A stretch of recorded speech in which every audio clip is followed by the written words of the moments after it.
I got tipped over the email and also mentioned in a few posts to take a look at the fast plugins from Focusrite.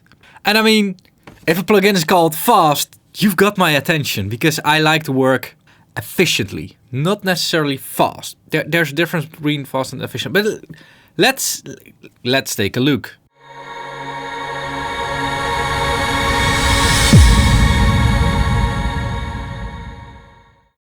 Alright, so these plugins come from The Collective, which is building the passionate music maker's online hub designed to keep you creative, but it's just a plugin shop. So either they are still working on it, or it's just, it's not a shop, it's a hub. Anyway, they make 3 plugins: the Fast Equaliser, the Fast Compressor, and the Fast Reveal. And if I'm not mistaken, they are all based on the algorithms from Sonable. So that's very promising. I really like how Sonable makes their products and makes their AI. I have seen the AI from Sonable, read my thoughts. So that was very impressive. It does make an EQ a bit redundant then. Like if Sonable already makes it and Focusrite now makes an EQ with the Sonable algorithm, then what's the difference there? So yeah, EQ the fast way. The Fast Equaliser locates the active sweet spots in your audio and gives you tailored controls to sculpt the tone and fit sounds perfectly in your mix. It automatically finds the right EQ curve for your audio. Yeah, just like Sonable, powered by AI. Here, Smart Engine by Sonable. Choose a profile, begin the learning. Yeah, it's just a smart EQ, I think. Advanced Visualizer, it's also in the Sonable. Choose your flavor.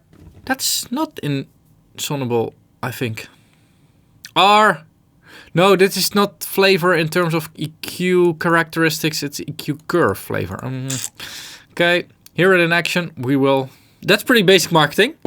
Fast Compressor. What can we make intelligent from a compressor? Like EQing I can understand, like determining EQ curves and that kind of stuff. But compression, there are a lot of creative decisions to make. Is AI capable of doing that yet? Fast Compressor is designed to maintain control over dynamics and help your sounds fit in the mix while keeping you in the zone. It automatically tailors the compression settings to your material in seconds. So then, how would this work? Because, we're going to find out, of course, but that would be cool if it's in the background tweaking your attack release settings and that kind of stuff. And of course, based on the input material. Whoa, that's mathematically speaking, that's a difficult one to pull off, I think. Advanced Visualizer, that's always cool. Spectral balancing, okay.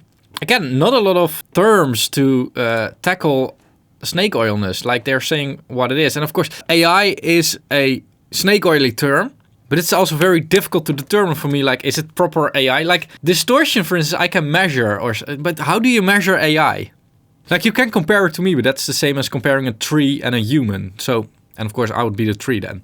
If it's good AI, it would be smarter than me. It has to be smarter than me, because if it's not smarter than me, what can it bring to the table then? Fast Reveal. And this one I find really interesting because it's like what is it? Creates space between two. It's like track spacer and that, like it's a dynamic sidechain EQ. What is it? Ducker. Brings out the best of your audio.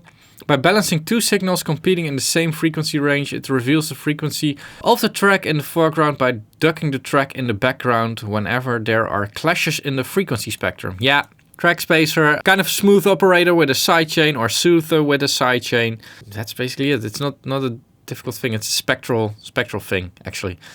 Yeah, that's it. That's simple.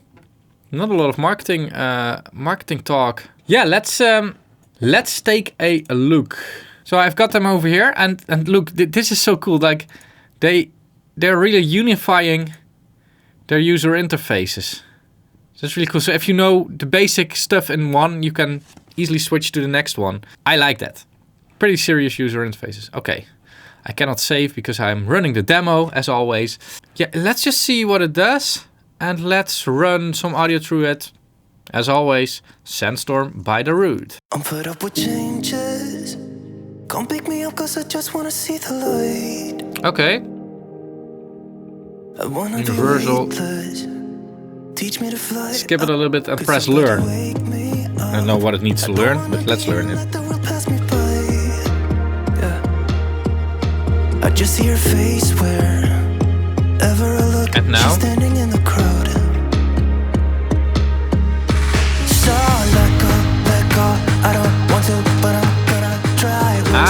drag this.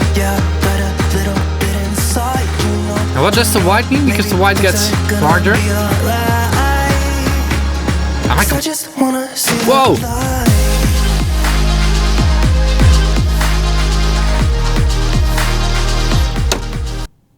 Whoa.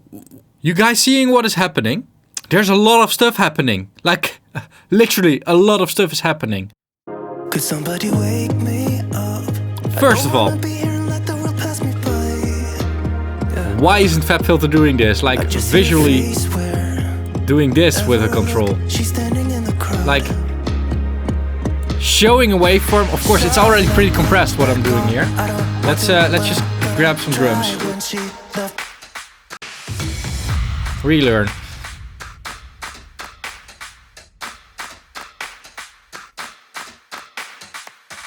Look, so we can really see what we're doing. Like, this is the best way to explain compression to student or whatever. Like, I still struggle sometimes to explain compression to people. Like, it's a difficult thing to well, it's not difficult to understand, but it's a difficult thing to imagine. So that's the first thing that's happened. This interfacing is really cool. But second thing, are you all hearing it? And I'm seeing it as well, by the way. Automatic output gain compensation, like fluently, like automatically, it is compensating for what I'm doing here. That's just genius. This is how you make a one knob plugin. This is how you do it. And we can change the character, so change it to soft. Let's go to hard. It's so cool how it shows the visual as woo.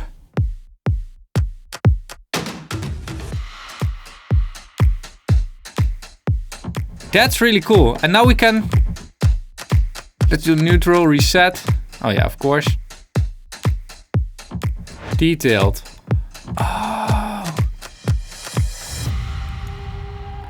Oh, so the white part means the ratio. So I'm not just changing the threshold, I'm also changing the ratio.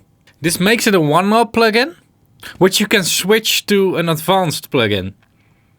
Which is really cool because, again, a one knob plugin, it's for the speed. It's for like, we're creating something, we're doing something, we're working on something. Let's slam a compressor on there. I don't want to think about it too much. Compression, fast, let's go. Next thing. And later on, you're going to fix all these things. You're going to really take a detailed look into these things. Now, normally, when you use a one knob plugin, you can either keep it, but if you want to change something, you can't because it's a one knob plugin. So you have to recreate the setting in a different plugin first and then work from there. That's not fast. Here you can just press the detail button. It stays the same, but you can say like, okay, let's lower the ratio or let's change the attack time or change the release time. It's also super cool how it's updating that output gain constantly and it's doing it really well. Like, it's really keeping my volume intact. Nice stuff. All right, next one is the fast equalizer. What can you improve on an equalizer? Like, what can you improve from the Smart EQ or do different from the Smart EQ?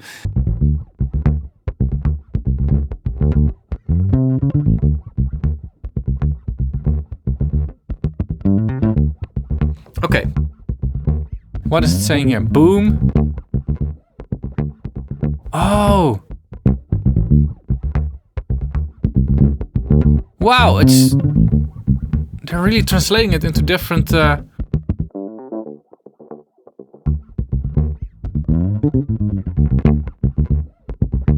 what's the green? Oh wait, so the red line is so now it's doing its correction as it had in mind, and then the green line is the EQ curve. In there. Also low cut. Okay. It's also these interfaces. Ooh, they work really, really nice. Okay, warmth, neutral. Okay.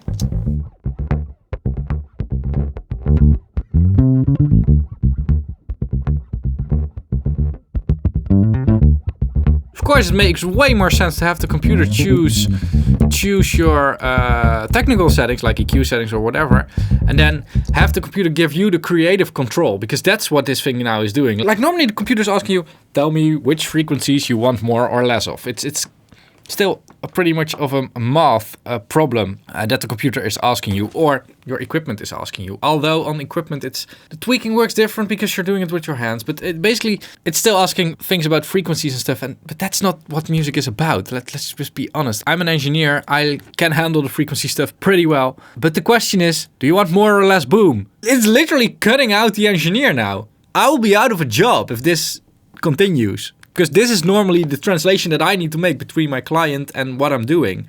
Client is asking for more boom. Now they can do it themselves. And of course, I think this one also has a detailed view. So again, you can make this yourself and then later on in the process tweak it like you normally tweak it. So again, one knob. This is not really one knob, but and it has a sonable algorithm. So we already know that can read my mind. Which is really annoying, because I really need to find a different job then. Let's do one more. I'm also interested in seeing what words it is using.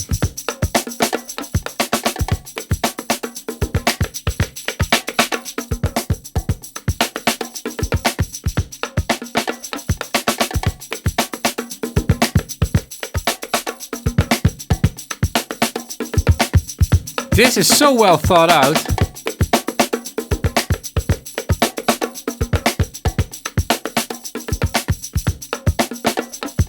This makes things so much easier. For so many producers, so many people, this makes things so much easier. Anyway, the reveal, because that one is, I find really interesting. Alright, so the reveal is now on the guitar. And I'm routing the bass guitar in it now as a sidechain.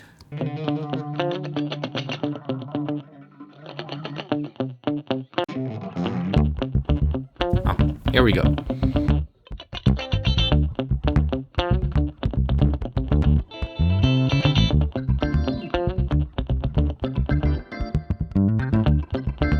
Okay.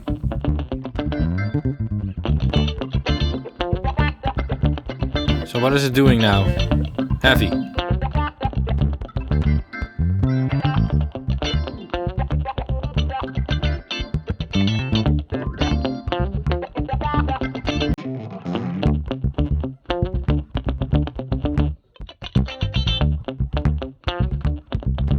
Oh yeah. So we are adjusting now on, this is interesting, we are adjusting on that guitar stem. It's actually an instrument stem. We are adjusting on there, but when I turn up the ducking, the bass guitar gets more prominent. Of course it gets. But I'm not adjusting the bass guitar.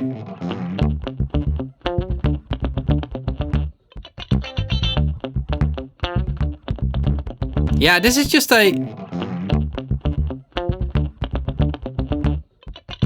Oh, this is the crossover frequency. Precision.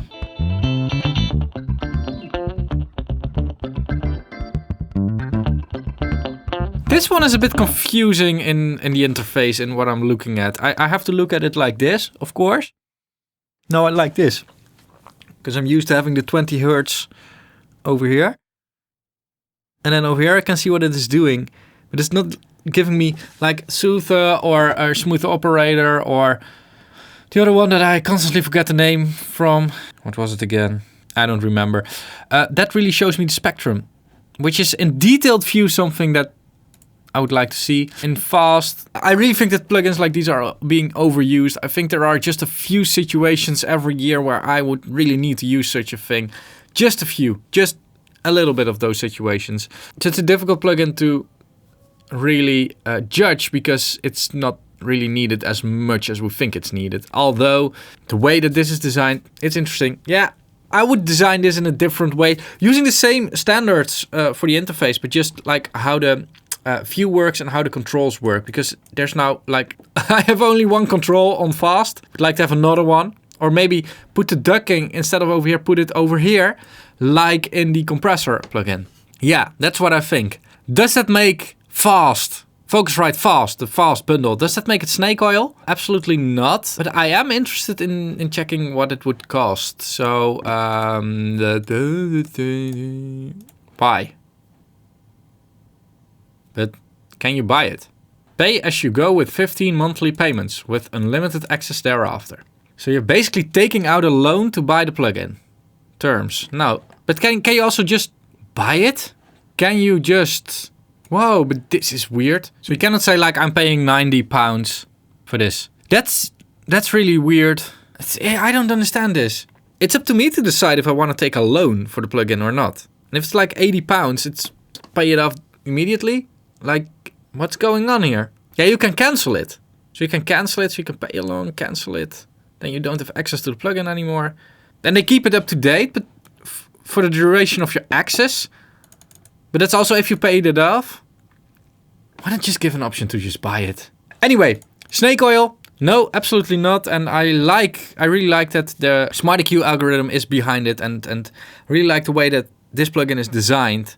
Actually thinking of using it myself, but that's not possible because what I've seen over here, where did I see? Here, I'm not seeing Apple Silicon support here, which is kind of sad, knowing that it's a pretty new plugin. Like, come on guys, update the stuff. I know that you guys are dependent on dependencies, on the software, on the compiler, on that kind of stuff. But really, if the compiler or the dependencies do not support Apple Silicon yet, it's only going to give more problems in the future. Because platforms will keep changing. Like maybe in 10 years we're audio engineering from a quantum computer. We need compiled software for that as well. So as a company you need to be dependent on resources, on dependencies, on whatever that are also quick in updating, and people are not going to wait 4 or 5 years until you've got your software updated. Yeah, Focusrite, no snake oil. Check it out yourself. I'll link it below so you can check it, because my opinion is only my opinion, and you are of course free to form your own. But yeah, link below and check it out. Now, if you like the independence of my channel and want to support me, there are multiple ways to do that. It's all in the description down below. The special one is the affiliate links, of course, because the cool thing is if you buy something after clicking one of those affiliate links in those shops, of course, in those shops, if you buy something somewhere. If you buy something, a small percentage gets kicked to YT Studio. So you're not paying anything extra for your product, but you are supporting the studio. So that's really cool. Check it out. It's linked below. Another way to support me is by pledging a bit to my Patreon campaign, which I'm going to, of course, link over here. On Patreon, you see these videos a bit earlier than the rest of the world, and you're also getting some other good stuff. Another way to support me is by watching more videos, of course. You're not only supporting me, then you're supporting the whole of YouTube. I'll link one of my videos over here. Don't forget the subscribe button below. It needs some attention. Thanks a lot for watching. Keep pushing, and bye-bye.